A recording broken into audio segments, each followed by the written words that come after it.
Hey everybody, this is Erin, and I'm going to give you a quick introduction to the baffle that I have built for my in-wall and on-wall speaker measurements. Swappable has a module that will basically allow you to build a baffle of a smaller size. It doesn't have to be infinite. And when it measures the speaker on the baffle, it will figure out where the edges are, and it determines what is diffraction and what is baffle step. And then it will basically kind of make those moot. So what you wind up with is results as if the speaker were on a true infinite baffle. And that's a great thing to have. It's necessary for doing good in-wall and on-wall speaker testing.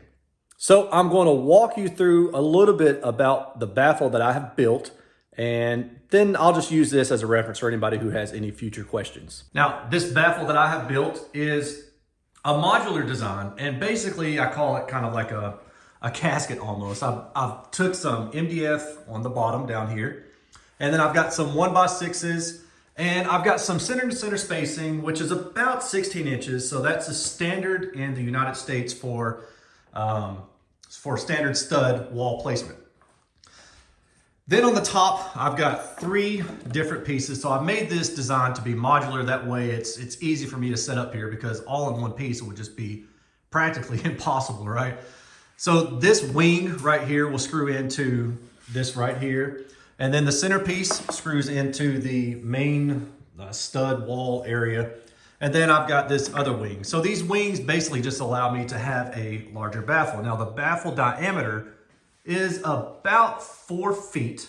Now the reason I chose this diameter is because it allows me to get away with measuring most speakers, and it basically maxes out the capability that I'm able to measure, because I can only go so far. And I say that because this rail right here is the R-axis rail, and it can only go out so far, and then it still has to have the microphone position in the baffle area.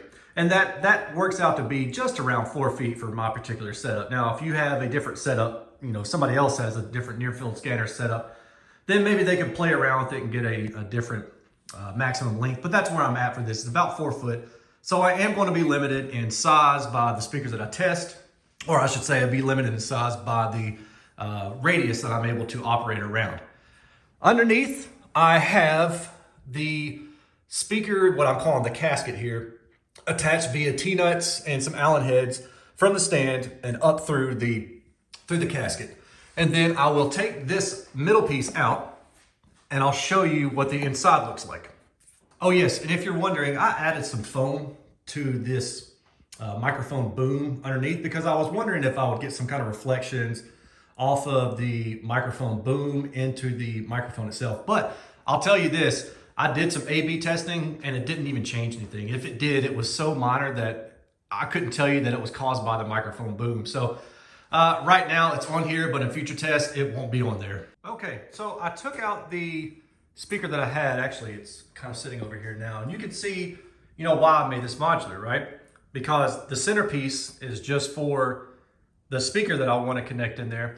So I make these little swappable plates. That way I don't have to cut up a big 4 foot diameter piece every single time. Matter of fact, here's another example of another speaker that I'm going to have going in soon. So I would just pick this piece up, stand on this little step stool, put it up here, and then slide it into place, right? But I'm not going to do that right now because I've only got one hand, and I don't want to mess up this foam stripping that I've got. So I've laid foam stripping all around the perimeter, and that way it makes sure I have a good seal. And I actually had done some testing before without the foam perimeter, and it was a little bit of a leaky enclosure, which brings to question, is a real wall a leaky enclosure? I would say, yeah, it probably is. You're probably not going to be completely sealed. So kind of keep that in mind when you're shopping in-wall speakers. Just a little side note there. But you can also see that I've got some of this in-wall acoustical, well, it's not acoustical, it's just fiberglass, like anybody would use for a standard home. And I've got my little wire running through there, and it's sealed off with silicone. And all around the edge, I have also sealed up this enclosure as well. That way it makes sure that everything is indeed sealed off. The reason I have built this thing so solidly, it kind of goes without saying, right? I mean, you want a solid enclosure. But The downside of a large baffle is that a large baffle will always resonate at some point, maybe multiple points. And some of that is going to be out of my control, right? Unless I just literally built this thing out of like a marble slab or concrete slab. There's just only so much I can do to mitigate any kind of resonances born from the baffle itself. So that's why I have taken the necessary steps that are reasonable, short of me, like I said, literally going and getting like a marble slab. And then can you imagine me trying to cut marble? My router ain't going to cut marble. So that's a different thing. That's like a water jet project, right? I don't have the means to do that. So I'm mixing in some sanity with maybe good engineering procedure. And I've gotten good enough at this data, and I also do email Clipple pretty regularly. Whenever I have a question about something, I'll ask them, hey, does this look right to you? Or I'm thinking this, do you guys agree? And they've always been helpful, come back to me and giving me some advice, because my main concern when making data and generating reviews and all this stuff for the general public is what happens if I put something out there that's wrong. And it's so much harder to do cleanup than it is to take the necessary steps in advance, right? So earlier this week, I built this baffle and I thought it was pretty solid, no pun intended. And I saw some resonances and I thought, well, I know what those are. I know those are baffle resonances and I can explain them. But then it sat on me a little bit longer and I thought, well, let's try a few more things to see if I could beef up this baffle within reason. So I did that and got those resonances down from pretty obvious resonances to, are those resonances? And I think that's better, right? When I'm going through my review, I'll point them out. I'll say, hey, this is a baffle resonance. I know it's a baffle resonance. And then we just keep moving. As much as I would love to have perfect data, meaning that, have the perfect setup, even if I cut a hole in this wall right behind me, that wall is still going to have resonances. The density of drywall is no better than this 3/4 inch MDF that I'm using. And the bracing of this baffle wall that I've built is most likely going to be better than bracing of a standard wall. I've actually built 2 houses and, not by hand, but I've gone through the process and I've wired everything up and I've, done everything, I guess, except for the brick and the framing, right? And in doing so, I've learned that sometimes you'll get braces where you didn't think they would be. And sometimes you get braces that you're flat out missing. It's like, dude, we're supposed to have a brace here. So yeah, I guess I'm saying all this to say that while I am doing due diligence, understand that there's only so much I can do within reason. And when I see something in the data that looks funky to me, and I think it's because of an inadequacy in the baffle, I'll point it out, but also understand that most walls for an in-wall speaker or an on-wall speaker are going to behave worse than the baffle wall that I've built. So I've tried to build this thing as good as I can, short of making it just too heavy for me to even lift. So yeah, I hope you understand kind of what I'm getting at.